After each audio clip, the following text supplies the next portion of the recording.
This is the Nintendo Switch. It has a load of great video games, which is something a lot of us didn't think we'd be able to say after the Wii U, which had about 10 games. And a few of them were okay. But between Nintendo's own online eShop and in-game stores, there are loads of fantastic games, and sometimes it's hard to know where to look for the best ones. We'll look no further than this video. That's why you clicked on it, right? So I gotta be honest, right now as you're watching this, I'm in California for a little convention called the SoCal Retro Gaming Expo. That's like a week off of making videos, and if you know anything about YouTube, that's pretty much a death sentence for a lot of channels. I didn't want to put nothing up while I was away, so I needed a kind of easy video idea. Here we are. Now you clicked on this video expecting to see one list of 10 of the best Nintendo Switch games you can buy. However, you're in for a treat. You're actually getting two lists. One is an exclusive list, meaning every game on the first list I'm gonna go through are games you can only get on the Switch. In my personal opinion, these are the top 10 exclusive games in the order that I feel they are the best in. So why am I doing two lists? Well, a lot of my favorite experiences on the Switch aren't exclusive games, meaning I could play a lot of my Switch games in other places, like PlayStation, Xbox. I just choose to play them on Switch, and in my opinion, it's better on Switch. I just don't really count them towards an exclusive list, so I want to do both. For the most part, I'm not going to be reviewing each of these games in this video. I'm just going to be ranking and listing them. Reason being, I've already reviewed these games in other videos, and I'd just be repeating myself. So instead, if you want to learn more about a game I talk about today, especially if you haven't seen or heard about it before, there'll be links down below in the description with timestamps to every game on this list. I've literally reviewed every game on this list before. Without further ado, let's get started with my personal favorite top 10 exclusive Nintendo Switch games. Oh, and it's probably worth noting I'm not counting the Wii U ports, as they were Wii U games, not technically exclusive to the Switch. If I was counting them, this list would be completely different. Maybe I'll do that version one day. But for now, it's literally just the games that for the first time ever released on Switch. So confusing. I'm gonna start with 3 special mentions, games that very almost made the list. Kirby was too short and too easy for me. Mario Tennis, I just don't personally enjoy sport games. It was fun for what it was. And Fire Emblem Warriors is pretty good, it just didn't make the cut. Number 10 is Tetris 99, a game that released recently for free. It's exclusive to Switch, and it's a load of fun. I actually just reviewed it, believe it or not, in the very last video on this channel, which you can go and watch right after this video. Number 9 is the Pokemon Let's Go games, both Pikachu and Eevee. I had a really fun experience playing these games with my partner Kim. We would sit in bed with our Switches at night, we'd just be catching Pokemon together, going on the adventure together, and then when we were out of the house with our little Pokeballs, we would be catching Pokemon in Pokemon Go. It just added a lot of excitement to our lives for a while there. We don't play it as much anymore, but it is a really fun experience, and it was just great diving back into Pokemon Yellow, essentially, in a almost perfect remaster of the game. Sure, they did change the catching, and I'm still on the fence about it, but ultimately, I like it. Number 8 is Xenoblade 2. Number 8 is Xenoblade 2. And I know, I already, this is gonna be so hard to explain. I don't know how many times I've tried to elaborate this, and it just doesn't get through to some people. And if you have no idea what I'm talking about, I really don't want to bring up old problems, but when I reviewed Xenoblade 2 way back in the day, whenever that was, I personally didn't like it. There was a lot about it I wish they had done differently, and it just wasn't an enjoyable experience for me, but I saw its value. I saw what was good about it. Critically looking at it, I could see what was fun about it and what people could enjoy with it, and why people enjoyed the game. And I said that in that first video. I said it's just not a game for me. I really wish they had done these things differently, and it would have been a game for me. But again, that doesn't make it a bad game, and I've always said this, I think it's a good game. It's just not a game for me. It's an absolutely gorgeous game, which I had a load of fun exploring the worlds and the towns and meeting some of the characters that weren't annoying as all heck, but we won't get into that again. Mostly talking about that stupid gerbil thing. But the quality of the game is undeniable, and it absolutely deserves a top 10 spot on this list. I'm putting it pretty low down here. It's still above Tetris 99 because I'm not an idiot. And I feel like a Switch top 10 list wouldn't be complete without Xenoblade. I honestly feel that way, even if I don't personally enjoy it. And I don't know how many times I can repeat myself and give this game the credit it deserves without you hardcore fans still attacking me on a daily basis about how I didn't enjoy Xenoblade and I enjoy these games, but I don't enjoy Xenoblade. Anyway. Number 7? Number 7, I have Splatoon 2, a game that I played endless amounts when it first came out and I haven't touched since. No real reason for that, I just have a lot to play. I think the quality and sheer funitude of both this game and the first one on Wii U speaks for itself. I mean, how often these days do companies actually introduce new IPs and have them be this successful? I hope we keep seeing Splatoon games. I'll always pick one up on launch and I'll always thrash it for the first month or so, and then probably move on to something else, but it's always a great time. Number 6, I put Mario and Rabbids, and this might not sit well with a lot of you. A lot of people just hate this game. Personally, I really enjoy turn-based tactics RPG style games. Mario and Rabbids managed to put a whole new fresh spin on the turn-based strategy RPG genre. I love these kind of games. And Ubisoft managed to implement so many new and creative elements into this style while having it perfectly wrapped around the Mario universe, including Rabbids. Really fun title, and until the new Fire Emblem game comes out, it is the best turn-based RPG strategy game on the Switch. At number 5, I have Golf Story. I never thought I would actually enjoy a game about golf. But here it is. One of the first eShop games I actually reviewed on the channel, and again, I'll leave links down below. Number 4 is Octopath Traveler, a shining example of when a third-party developer makes a game for a Nintendo system, if it's actually good, it'll sell incredibly well. I'm pretty sure this game exceeded everyone's expectations. It definitely exceeded mine, and instantly solidified itself as one of my favorite RPGs of all time. I have an entire video on this game, and if you want to watch it, you know where to go. Okay, the top 3. You guys already know what they are. You're probably just waiting to hear what order they're in. And the third one is Smash Brothers. For me, I will always love an adventure game over a fighter game. I can't help that. But I would gladly accept any argument that any of these 3 games, and especially Smash, could be a number 1 for the system. Do I have to actually talk about Smash? I don't think I do. I think we're on the same page with this one. Now, if you watch my videos enough, the next 2 won't be a surprise. The second one is Mario Odyssey. The most fun I have ever had with a Mario game, hands down, and I do not know how Nintendo could ever release another Mario game that I would enjoy more than this one.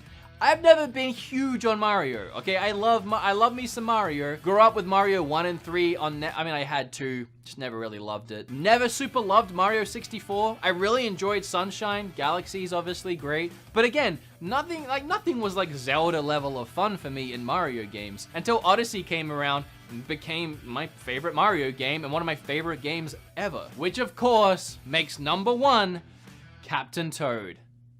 No, not really. Breath of the Wild. I am still wrestling with myself on the whole Red Dead Redemption 2 Breath of the Wild thing. If you watched my Red Dead Redemption video, I was so adamant at the time that that had become my favorite game of all time, surpassing Breath of the Wild and Ocarina, which both mingle and fight on a daily basis. That's the thing with me. I can never really truly commit to a top 10, especially when it comes to ranking Zelda games. That list changes on a weekly basis depending on my mood. I love them all so equally, it's impossible for me to make any kind of list. It was hard for me to make this list. But either way, Breath of the Wild is either my favorite game of all time or tied for my favorite game of all time. It's freaking up there. And nothing else is going to be able to compete with my favorite game. So of course, it's going to be number 1 on this list for me. And I feel like a lot of you will probably share that opinion, as well as share my opinion on most of this list. But of course, everyone's different, and you can leave yours down below. I actually already reached out to Twitter and Facebook to see what other people's top 10s were, and they were all very different. Like, every single person has their own top 10, and it's great to see. But now that that's done, here's my personal favorite top 10, including anything on Switch, exclusive or not. It was really hard to nail this one down, insufferably hard. Like, there are games that I almost wanted to put in the top 10 that I'm not even going to mention today because there's so many I could put into a top 10. I had to draw the line somewhere. But I do have like a bunch of special mentions, like almost 10 special mentions in and itself. And I'm going to get them out the way first so that y'all don't expect to see them in the list. And again, everyone is different, okay? Everyone is different. I say that because Hollow Knight is my first special mention. We have Hollow Knight, Tetris 99, Fury, Bayonetta 2, Celeste, Fortnite, yes, Fortnite. I had a lot of fun with it on Switch, and Final Fantasy IX. Those were my special mentions. Then, if we want to do a top 13, I have at 13, Wargroove, at 12, Enter the Gungeon, and at 11, Ys 8. So those three, they're above special mentions. They just barely made it off the list. Number 10, we have Thimbleweed, which for last year was actually my #1 favorite eShop only game that didn't have a physical, even though it does now. So my #1 made it to number 10, but obviously I still love it. Number 9 is Starlink. Pretty much because it's Star Fox. Right, it's my Star Fox game on the Switch, at least it's the one that I have right now, but I enjoyed it a lot. I said it in my video about it, which you can go and watch after this video, but it's my favorite Star Fox, not Star Fox game. I've never really loved on-rail shooters, which is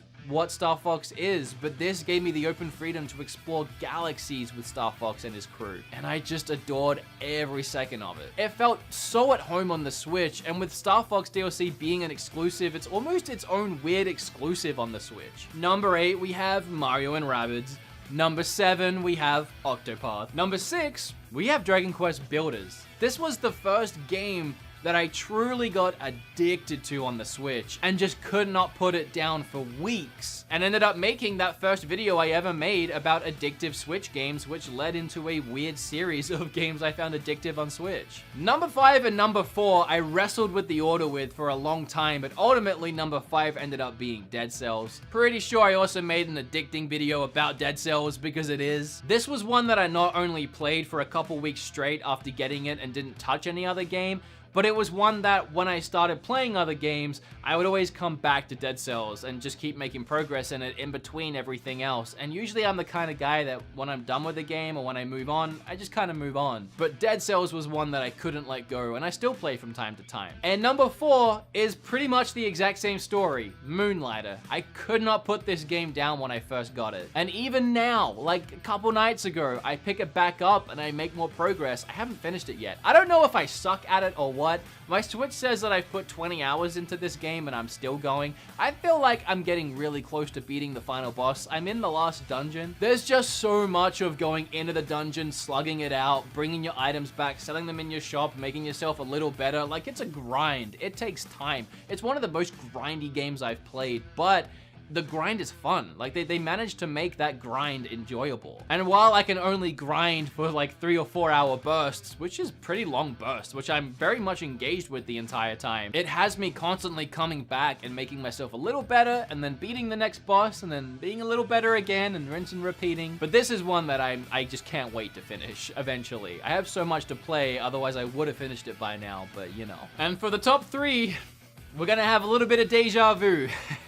Smash, Mario, Breath of the Wild. Obviously, personally, I prefer that second list. That's my official list of games that I have loved the most on my Switch. But if we're going with exclusives, you have that first one as well. So whether you rocked up today because you're a fan of my show and you just wanted to see what my favorites of all time were, I hope you enjoyed this video. And if you came here literally just looking to find out what the best Switch games were, or what at least this random video considered the best Switch games, I hope you learned something too, and now you know what to go out and buy yourself or little Jimmy or whoever you're buying games for. Again, this really was just an easy video to get something out while I'm away, but I hope you enjoyed it regardless. And if you did, make sure you hit like, and then flip all over that subscribe button.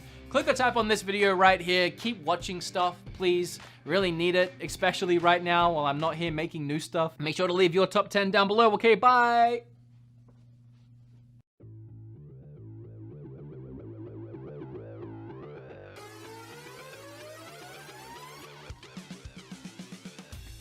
G2 and Fnatic are the most dominant and decorated teams in the history of Europe. That is simply a fact. So when you look back at the greatest games ever played in the LEC, quite a few of them feature one of the titans of EU. Mechanical outplays, nail-biting back and forths, and incredible storylines. Here are the 5 best games in LEC history. 2013 summer, after EG and Gambit finished with an identical regular season record of 15-13, they played in a 4-team mini bracket tiebreaker for second place, where EG took down Gambit not once, but twice to finish third. After both losing in the semi-finals of playoffs, the final spot for the 2013 World Championship would come down to a best-of-3 third-place match between the two rivals. A combo of Misfortune's Bullet Time and Karthus' Requiem. Hey look, it's Season 10 way back in Season 3. It gave Gambit a 3-for-1 in the bottom lane to take the momentum. Froggen's split push on Twisted Fate kept EG in the game for a long time until Alex Each flashed forward on Karthus to lock up the triple kill. Froggen had a final heroic base defense attempt on the TF, but Gambit would not be denied their place at the World Championship in a 45-minute slugfest. Fresh off of their reverse sweep of Fnatic earlier in the playoffs, with the new LEC format, we were treated to a best-of-5 rematch between G2 and the Orange and Black. The lads did not disappoint. Perkz pulled out his meta-defining Syndra bot lane pick, and an explosive early game saw 17 kills in the first 13 minutes and a 2k gold lead for G2. Caps then led a 3v5 against his former squad to defend a Baron attempt, and G2 looked set to clinch their second straight LEC title, but Fnatic pulled the That Ain't Falco card and layered their CC beautifully in 2 separate fights to get back in the game. But it was still Perkz' pocket pick that had the final say in the match, as the game ended with a bloodthirsty 39 kills in 35 minutes of action.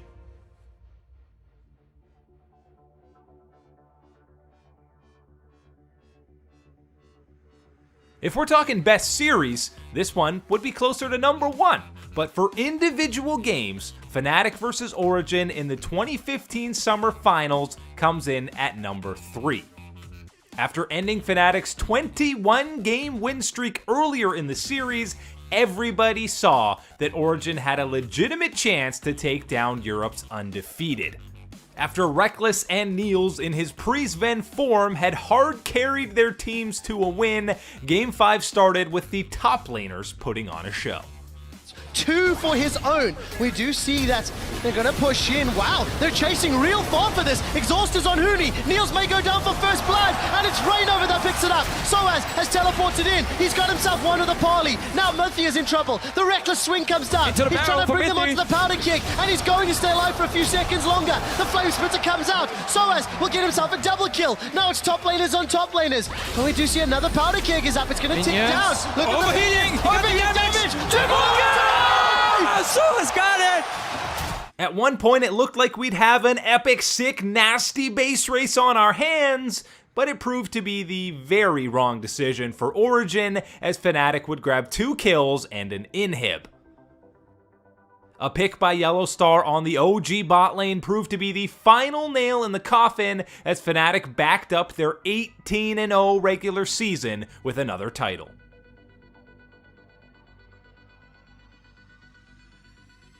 Before their 18-0 season, Fnatic played 2015 Spring with Steel back at AD carry and defeated the new kids on the block and fan favorites, the Unicorns of Love, in the Spring Finals.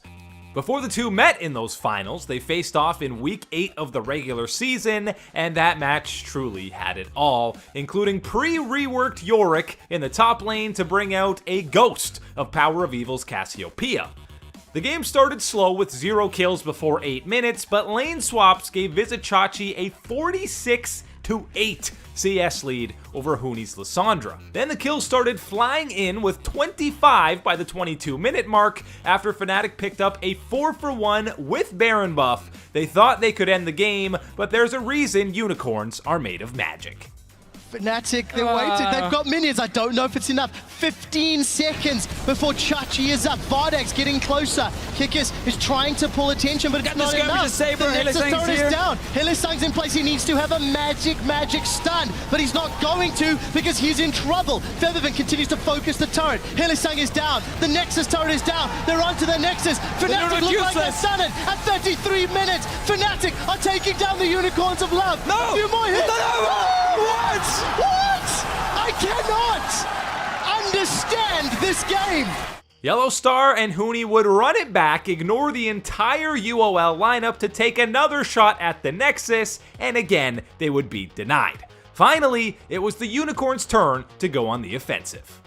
Dredgeline knocks up multiple people, but Chachi forced to use that Omen of Death on himself. Double kill for Steelback. What can Febiven and Steelback do? Vardags and Power of Evil alive. We do see the Dredgeline connects with Hylissang. Look at the carries. They're both rooted in place. Hourglass keeps Huni alive as we see Yellowstar taken out. This is a 2-3 versus 3 in the base. Febiven is down. It's about Steelback and Huni now. Steelback and Huni. The Nexus is standing. Steelback has got Hylissang. He's critting massively onto Vardags, but Vardags and Power of Evil, they are pushing with the minions. Huni on full HP to Fisher. Will they go in? Glacial Path. We do see the shard connect, but look at the auto attacks. Power of Evil's got him. Can Power of Evil turn around? Back from Steelback. He can't find Vardags. Steelback is looking for Power of Evil. Unicorns have done it.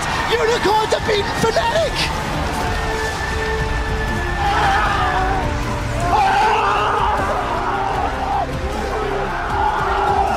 64 kills in 38 minutes, and Fnatic still had the gold lead at the end of the game. The power of Unicorn Blood is undeniable.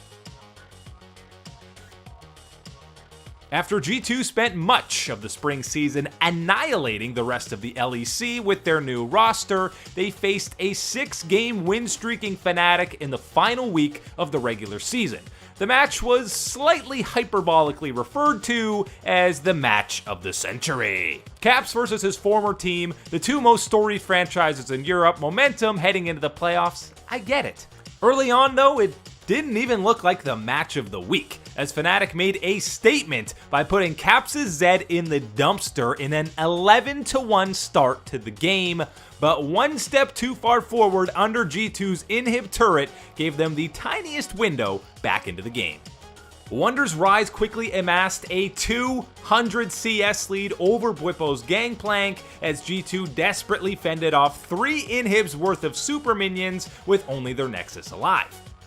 Next was the 2,000 IQ Realm Warp play into Wombo Combo teamfight for G2 to take a hold of the game and their first gold lead. Just as it looked like G2 would mount one of the most incredible comebacks of all time, Rekkles and Hylissang went on a 2-man mission to stay on the right side of history.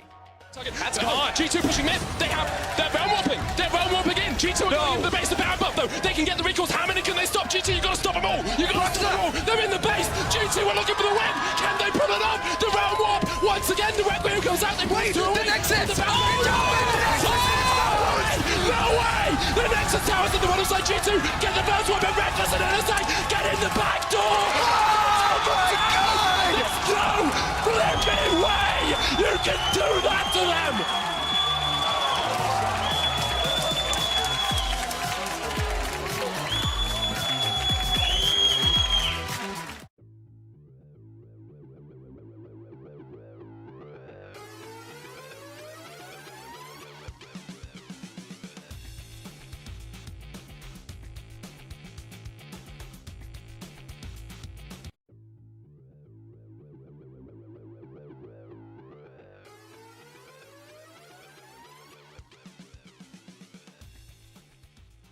Despite all of the broken dreams and ever-flowing memes, North America has actually produced some high-quality, exciting matches. The problem is, almost all of them came in 2016. Here are the 5 best games in LCS history. When Doublelift was booted from CLG at the end of 2015, it was supposed to be the end of CLG. But the LCS scriptwriters got it right this time, with TSM's new super team matching up against Doublelift's former squad in the spring finals. In the fifth and decisive match, it was CLG jumping out to an early 2,500 gold lead on the back of yet another double TP from Darshan and Huhi. The game slowed down for almost 20 minutes before an explosive fight after CLG took Baron, TSM notched 2 kills, and poof, the deficit was gone. The next fight was again around Baron, and again TSM came out on top, but this time they got the Baron and took over the gold lead. But a 3k gold lead just wasn't enough to stop Doublelift's replacement from giving CLG the back-to-back. They're already there too soon for CLG to respond, and here comes Hauntzer. Looks for the play, gets headbutted, and gets pulverized around. They knock in Stixxay, but he's going to be all right with this one. Now into the front line, Hauntzer taking so much damage. Going to get saved by Cunit for now. Now they've got to wait for the rapid fire to be back up. In goes them again. Svenskar forces a flash away. Darshan has GA, gets popped around. Knocked back now by Buster Shot as well. Bjergsen is low. Stixxay gets hit up, but QS is out. He's still going to tag. He's trying to reset. He's going in for the resets. Yellowstar got another one. He's going over 3. Stixxay. They can go in. Stada. Smithy's popping up from his GA. Svenskar is going to try and stop him, but he's the only one. He's going to go down. That's it. The ace for CLG. The clean it from Stixxay. And CLG proved you can change the players, but the faith remains. And they're going to walk to their second consecutive North American LCS championship. Before CLG got to the finals in 2016, they had to get through Team Liquid in the semis. This is the breaking point era of Team Liquid, who were actually good for an entire split. Ain't no party like a bot lane party was the name of the game in the decisive match. Multiple dive attempts from TL came in, but CLG traded back. A ballsy 21-minute Baron call after Darshan was caught out netted TL 3 more kills and full control over the game.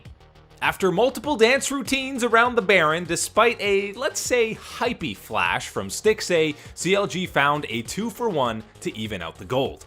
Explosive team fight after explosive team fight, neither squad came out ahead until CLG finally found their opening around, you guessed it, another Baron. Purple worm buff in hand, CLG looked ready for a routine closeout, but drastic measures needed to be taken to take out Piglet's Caitlyn. Yeah, this is huge. Team Liquid would have to engage. The teleport is going to come in from Phoenix. There's too many minions to really get a good soul flare to the back line. It's really just the inner flame. Darshan are both really low. Nobody can block that for him. Finally, they get Xmithie down, but the Guardian Angel gets them up just a minute on the dredge line. There goes Phoenix. Matt is down. CLG looking to pull the Piglet is alive. Piglet, he's going hard. Piglet gets 1. He gets 2. Oh, other side of the wall. The team's not going to fall. No, he's fine. Grievous Wound applied, Grievous Wound off, and CLG stays alive. If Piglet has a chance to stay over that wall, even unpeeled, he can do some big damage. Eyes on him in these fights for sure. And Piglet is definitely in hypercarry mode right now, but Darshan wants to kill him. That's a little ambitious. Oh, the double TP! It's two of them, the double TP! He only thought it was 1. He had to have only thought it was 1 TP, and he could exit that with a Caliber net. It is nearly impossible to tell when 2 people are coming in on the same ward. You get to see the wow. It lights up for like a fraction of a second, and I do not know a person on this earth who can read that live. I think it is. The 2015 Summer Week 9, first place in the regular season on the line between 2 teams you wouldn't necessarily expect in Team Impulse and Team Liquid. This match featured 4/5 of the summer first team All-Pro squad, all Korean players by the way, and a TIP squad on an 8-game win streak.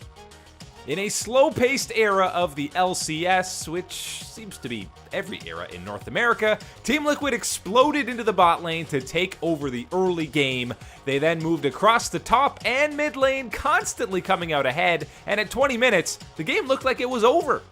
But Impact Snar and Trinity Force Kog'Maw are never to be underestimated when the clock strikes 30 minutes. An ace in their base kept TIP alive. The next fight, it was Gates Victor playing, well, Gatekeeper for another Impulse ace, which led to a Baron, 3 more kills, and Team Liquid's 8,000 gold lead went poof. Minions pushed down the top lane inhibitor turret. There's actually minions winning the game. It's Special goes down to Gate. Impact still on the chase. Gate trying to run through Quas and Tom. There's kills all over the place. And 3 kills for Impulse. Will they trade it back? Gate goes down. Apollo's out of mana and out of health. He can't help Rush here. What's he sticking around for? And Rush dies. Apollo's gonna go down. Here comes Impact on the way out to save the day. Quas wants Sam, but so does Impact. He's gonna find Apollo. QSS now. He got him. The Azir turret hit him. Are you serious? Azir gets a kill posthumously. Multiple back and forth team fights, 2 more Barons, 2 TIP inhibs down, and a 12k gold lead for Impulse now, and it all led us to a dragon fight where Liquid's shot calling proved to be the true hero. Dragon is up. Kog'Maw kills this so fast. Everyone is max items. They're going to burn it down. Sivers pushing mid. Piglet's running for the Sivers Nexus. pushing mid. Dragon 4 goes down, but he can end the game by himself. Phoenix comes up too. Impulse has to run. They have to run. Apollo gets caught out. The Annie's done. They're still going. Piglet's into the base. He wants to end it right here. The Koreans of Team Liquid are pushing in. There's the turret. They're out of the Nexus. This is going to be the game. Team Liquid tied for first place in the North American LCS.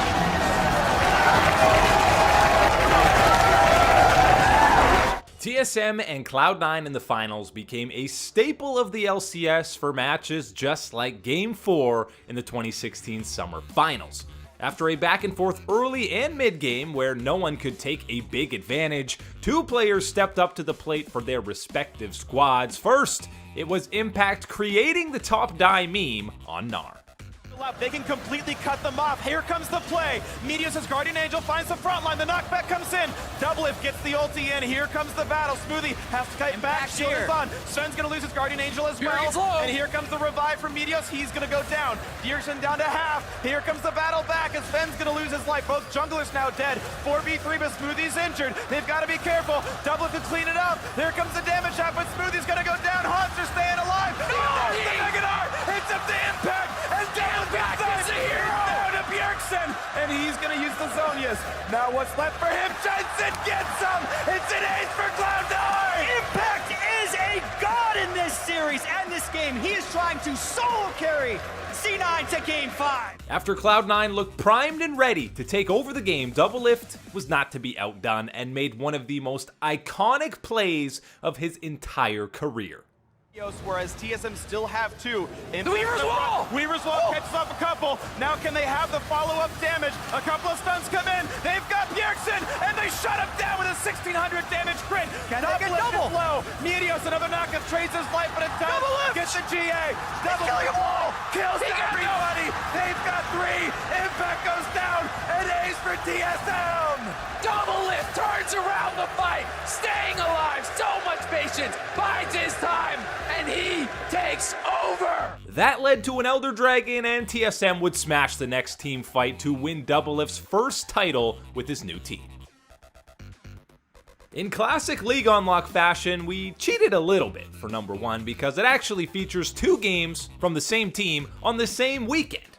In 2016 Spring, Week 7, Counterlogic Gaming matched up against a 12-0 Immortal squad that had been smashing the entire LCS. Early on, Xmithie's Udyr made sure that Darshan's Fiora got rolling against Huni's Quinn, which would be huge, as CLG's entire game plan revolved around that split-pushing French lady. Around the Baron, Darshan was ready to end the game, but Xmithie couldn't get the steal, and empowered recalls forced Darshan off the final Nexus turret. On another Baron dance, Darshan brought a friend this time in Huhi, but the rest of IMT showed up to defend their base. But you know what the kids say, try again, and also third time's the charm. Oh, Xmithie, the time buyer of all time buyers. Can he do it? He's in there. It's the smite fight, 50-50. He steals it, and Counterlogic Gaming is very much still in it. Maybe on the path to victory with a follow-up fight. Reign over solo. There's Darshan flying in. Darshan TP'd, but he wasn't actually able to get Baron. He's onto the Nexus. Does it even matter that Xmithie just came up that big? Yes, it does. What a barn burner. Darshan, a few more hits, he gets it to go down. 42 minutes on the clock. Counterlogic Gaming defeats Immortals. The undefeated split is not to be. After handing IMT their first loss of the split, CLG followed it up the very next day by putting on a mechanical masterclass in combination with Cloud9, and it didn't take long to get the show going. The wave's pushed in, he cuts off the retreat. There's nowhere for this Lulu to go. Pops, the ulti rush comes in. Oh! He takes down Afromu. Balls can't dodge. Rockets 1-for-1, but now Rush is in danger. Hides under his turret. Thanks for Spite Stone. Jumps away. LeBlanc, though. Jensen dodges, and there's not any mana on Stixxay. He pops the heal, and there's the re-engage. Jensen with the mechanical outplay, and now he's on to Huhi. Oh, but he trades it back. So now it's up to Rush. Huhi's out of mana. He ward up. Holy crap! Dodges the rocket, and the fights continue. Xmithie gets the shield. High headbutts away the stun. So Sneaky wins the fight. Darshan trades one back, but Balls TP'd in, and oh my God, C9 got 5. Damn! Rush that blast down bottom in the 1v1. CLG took the game back in their favor in a, you guessed it, explosive team fight around mid lane. A Baron rush by Cloud9 ended up costing them 4 deaths, but they did lock up the buff, and then it was C9's turn to crush a team fight. Land the pulverize combo, and Rush still wants in, flashes, kicks in Huhi, and that's the deletion onto the Corki. 5v4, fight continues. High's ult will time out soon, but Counter Logic Gaming are running. Rush gets back in, he finds another combo. Jensen comes in for more damage. The headbutt pulverize onto Afromu means that Bard will die, and C9 found the fight they wanted. And another long-range shot by Jensen picks off 3 members of CLG. On their back foot, CLG had a miraculous base defense to lock up 4 kills, and eventually, finally, they would just barely take down the Nexus in the most insane 2-0 weekend that we've probably ever seen in the LCS. 40 minutes. It took multiple back and forth team fights. This kills still 20-20. Sneaky tries to push back Huhi to survive 3v5. Can it even happen? The turrets are still taking damage. Ulti comes in. No damage found, but the turrets are dropping. Darshan gets the stun. Ball stays up. It's multiple kills for Huhi. Into the base they go. The valiant last stand for Sneaky is not enough. Despite the triple kill, the game goes to Counter Logic Gaming, and they control second place.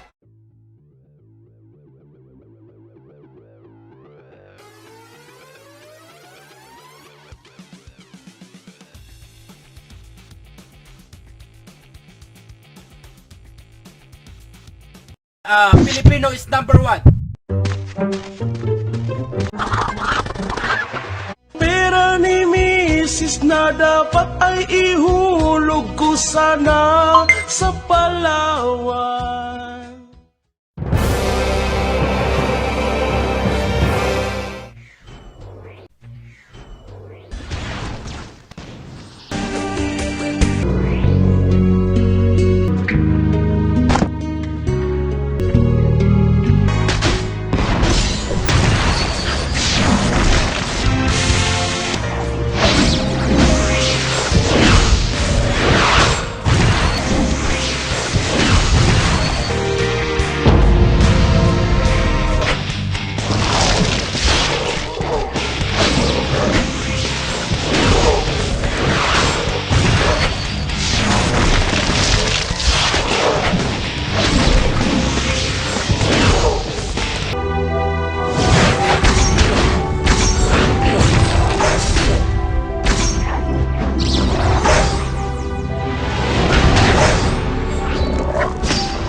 시간을 돌다 같이 시작.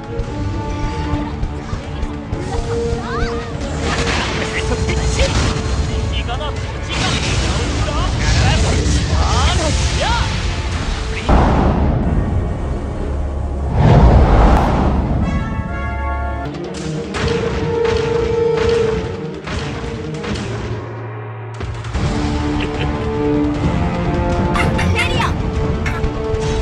같이 시작. 시원하시죠? 프리징 선. 춥지 않으신가요? 오지마 않게 다음 차례 빨리. 제 에너지를. 이건 어떨까? 오지마. 시원하시죠? 샷! 프리징 선! 다음 차례 빨려 들어가지 마세요. 가볍게 갑시다. 샷! 샷! 가볍게 갑시다. 샷!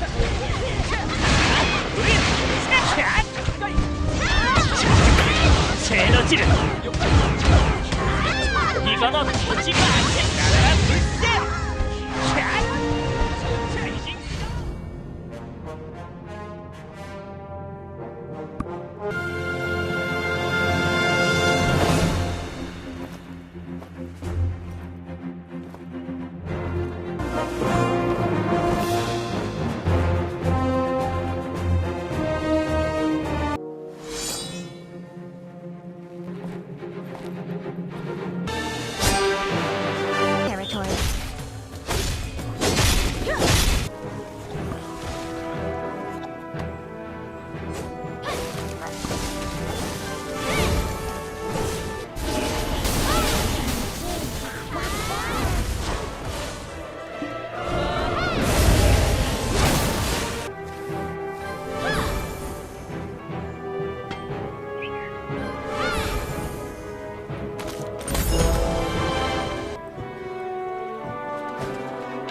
Check this.